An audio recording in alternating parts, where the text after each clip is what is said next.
Սոցիալ-դեմոկրատական հնչակյան կուսակցության երիտասարդները ԵԱՀԿ գրասենյակի մոտ են, բողոքում են Մինսկի խմբի ամերիկացի համանախագահ Ջեյմս Ուորլիքի դեմ։ Ամերիկացի դիվանագետը Մոսկվայում Վեդոմոստի պարբերականին ներկայացրել էր բանակցային հիմնարար սկզբունքները, նշելով, որ երկար տարիներ ընթանում են քննարկումներ Ադրբեջանի տարածքների վերադարձի, Լեռնային Ղարաբաղի կարգավիճակի ու անվտանգության երաշխիքների շուրջ եւ ընդգծել էր, որ դրանք կազմում են կարգավորման ընդհանուր ու միասնական փաթեթ եւ առանձին իրագործելու տարբերակը բացառվում է։ Մենք ոչ մի օկուպացված տարածքներ չունենք։ Սարգիս Տխրունի երիտասարդական վարչության անդամների կարծիքով Ադրբեջանի տարածքների մասով Ջեյմս Ուորլիքի հայտարարությունը ճշմարտության տար չունի եւ սուբյեկտիվ է։ Խոսել տարածքների մասին անհնար է, քանի որ Բաքուն վստահություն ներշնչելու փոխարեն խորացնում է հակահայկականությունը, խաղաղության փոխարեն քարոզում է պատերազմ։ Իրենց անհամաձայնությունը հայտնելու համար վարչության անդամները հավաքվել էին ԵԱՀԿ գրասենյակի մոտ։ Նրանք համոզված են, որ Արցախում այլ երկրի հող չկա ու ստեղծված պայմաններում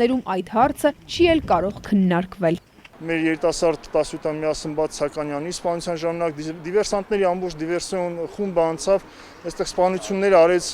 դիվերսիոն ծրագրեր իրականացրեց եւ Մինսկի խմբի նախագահները որևէ արձագանք չտվեցին։ Բողոքի ակցիայի մասնակիցները նամակ են հանձնել ԵԱՀԿ գրասենյակի ռազմաքաղաքական հարցերով պատասխանատուին։ Նա վստահեցրել է, որ նամակը կփոխանցի հասցեատիրոջը։ Այդա Կարապետյան, Ավետ Տավյան, ժամը լրատվական։